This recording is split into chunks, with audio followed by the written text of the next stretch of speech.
Andrea P in Levittown. Scope of work's going to be 95% of the work is in the front yard. Basically going to be like a garden clean up and clear out. I'm going to separate line item some edging and then some natural non-dyed mulch in the front. And then there's one hydrangea in the back that she wants dug out and removed because it's not blooming. So I'll run to the back at the end of the estimate. It's just that one plant digging out back there. So starting in the front here. So basically what we're trying to do, it's not like a massive rip out of everything, but we want to like clean up this garden for it.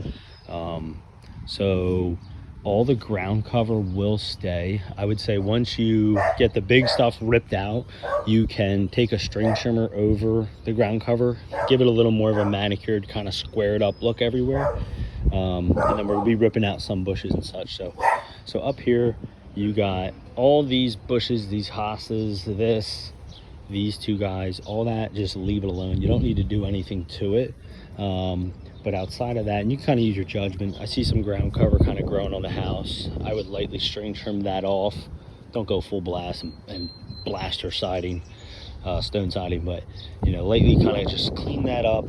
All these grasses, if you could try to pull the grass out, would be ideal.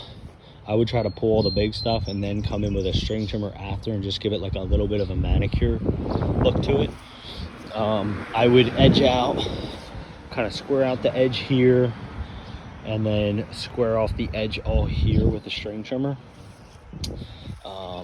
What she wants done too, while I'm talking about it with the edging, I'm going to give it her a separate line item for edging here, and then as well as adding in a little bit of the natural non-dyed mulch. So the mulch isn't going to go in the bed or anything, it's only going to go right here. And what I said we could do is, you could see the grass is like overgrowing, it's kind of creeping in. So we would take a string trimmer first and edge all this out. I would say do that part either way because it won't be taking very long.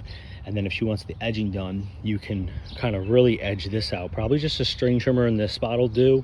As you get around the corner, you're probably going to want to bust the shovel out because there's not much of an edge there at all. But anyway, take the string trimmer and just, we're looking to kind of create like a valley here, like an edge. And then there's like leaves and some debris and maybe a little bit of growth in that right now. Just bust that out, rake it out, blow it out, whatever. Kind of want to create a couple inches. And then if she goes for it, we'll drop in the mulch and kind of just fill in. So you'll have mulch just a couple inches. So you'll have lawn, a couple inches of mulch, and then all your ground cover and such. If she accepts it, I'll put a separate line item if she wants to go for that. And then continuing here, leave the tree alone.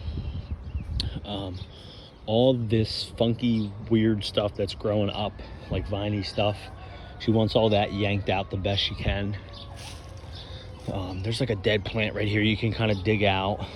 All of these plants, so she doesn't care, like you can leave them alone, but if you end up damaging them or cutting them or digging them out while you're cleaning everything else up, or if you think some of them look so bad that it would look better just to yank them out, go ahead and do that. She doesn't care if they remove or stay, doesn't matter to her. But anyway, and then so all those plants back there, those red berry ones and these, all these are coming out. Again, all this viney stuff's coming out. This big winterberry, that's gonna stay. You can just leave it alone entirely. All these guys she wants yanked out. Just try to dig them out the best you possibly can, and remove as much as the root as possible. So all these come out, and then, you know, clean up the ivy. Here's the edging, you know, kind of re-edge all here for her. This tree, all we're gonna do is just snip some of the low branches. I total like 7 foot and below. Just give it like a nice snip. So a couple over there, snip. Over here, definitely snip. These are real low. Raise them up to like 7 foot, trimming them all back. Over here, all this comes out. Again, winterberry stays. And then back here, you know, just, I would probably, most of this you can just string trim it down and kind of clean it up overall. So that's basically it for the whole front. And then in the back, you don't got to touch anything with this. This is a herb garden, don't worry about it. And like I said, the last thing, tearing out of this one plant in the back. Nothing else you got to do here. She did mention briefly that she might want this dug up and replanted, but then I told her she wasn't sure, so I said we'll just hold off on it for now and I won't put it in the estimate. So potentially at the time she might say something about it. But and then just digging this guy out, just dig it out and remove it. That's the only thing to do in the back. That's it.